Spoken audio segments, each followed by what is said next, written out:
దేవుని నామానికి మహిమ కలుగును గాక. పరిశుద్ధ గ్రంథము ఆదికాండము 41వ అధ్యాయము 51, 52 వచనాల్లో, అప్పుడు యోసేపు దేవుడు సమస్త బాధను నా తండ్రి ఇంటి వారినందరినీ నేను మరచిపోవునట్లు చేసినని చెప్పి తన జ్యేష్ఠ కుమారునికి మనస్సే అను పేరు పెట్టెను. తరువాత అతడు నాకు బాధ కలిగిన దేశమందు దేవుడు నన్ను అభివృద్ధి పొందించినని చెప్పి రెండవ వానికి ఎఫ్రాయిం అని పేరు పెట్టెను. ఇది యోసేపు జీవితంలో జరిగిన సంఘటన. మనస్సే ఎఫ్రాయిములు పుట్టింది ఎక్కడ? కానాను దేశంలో కాదు, వాగ్దానం దేశంలో కాదు, ఐగుప్తు దేశంలో. యోసేపు ఐగుప్తు దేశంలో అనేకమైన కష్టాలు అనుభవించాడు. అన్నులు అమ్మేశారు, బానిసుడయ్యాడు, అబద్ధపు నిందలు భరించాడు, చెరసాల్లో వేయబడ్డాడు.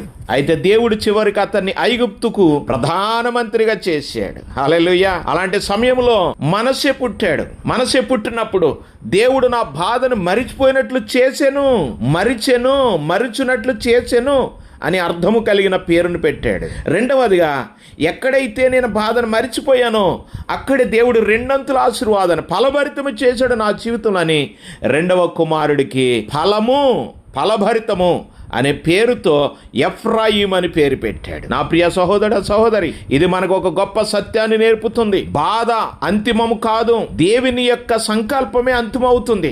ఉదాహరణకు, ఒక రైతు విత్తనం వేశాడు, విత్తనం నేలలో పూడిపోతుంది, దాన్ని చూస్తే అది చనిపోయినట్లుగా అనిపిస్తుంది. కానీ కొన్ని రోజుల తర్వాత అదే విత్తనం మొలకెత్తి 100 రెట్లు ఫలిస్తుంది. అలాగే యోసేపు జీవితం బానిసత్వం ముగింపు కాలేదు, చెరసాల ముగింపు కాలేదు, దేవుని ఫలము ముందుంది. నా ప్రియ సహోదర సహోదరి, నీవేమి చెప్తున్నావు? నేను చేశాను, నేను సంపాదించుకున్నాను, నేను కష్టపడ్డాను, ఈ ఆశీర్వాదాలకి కారణం నా శ్రమ, నా ప్రయాస అని పలుకుతున్నావా? కానీ యోసేపు అలా చెప్పలేదు. దేవుడు నన్ను ఫలింపజేశాడు అంటున్నాడు. ఆశీర్వాదం వచ్చిన తర్వాత వినయం కోల్పోతే ఆశీర్వాదం ప్రమాదంగా మారుతుంది. జాగ్రత్త ప్రియ సహోదర సహోదరి, నీవు ఆశీర్వదింపబడినప్పుడు దేవుని మహిమపరచు. నీ బాధను వెడలగొట్టి ఎఫ్రాయిముని అనగా ఫలభరితము చేసిన దేవుణ్ణి ప్రతిరోజు జ్ఞాపకం చేసుకో. దేవుడు నా కన్నీళ్లు మరిచిపోలేదు, దేవుడు నా శ్రమను వృధా చేయలేదు. ప్రతిసారి తన కుమారుని లేక పేరు పెట్టి పిలిచినప్పుడు మనస్సే, అలాగే ఎఫ్రాయిం దేవుడు చేసిన కార్యాలను జ్ఞాపకం చేసుకున్నాడు యోసేపు. నా ప్రియ సహోదర సహోదరి, నీ జీవితంలో ప్రతి దినము మనస్సే ఉంటాడు, అలాగనే ఎఫ్రాయిం కూడా ఉంటాడు. బహుశా ఈ రోజు నీవు యోసేపు లాంటి పరిస్థితుల్లో ఉండవచ్చును. కుటుంబ సమస్యలు, ఆర్థిక ఇబ్బందులు, సేవలో నిరుత్సాహం, అపార్థం లేక కన్నీళ్లు గుర్తు చేసుకో.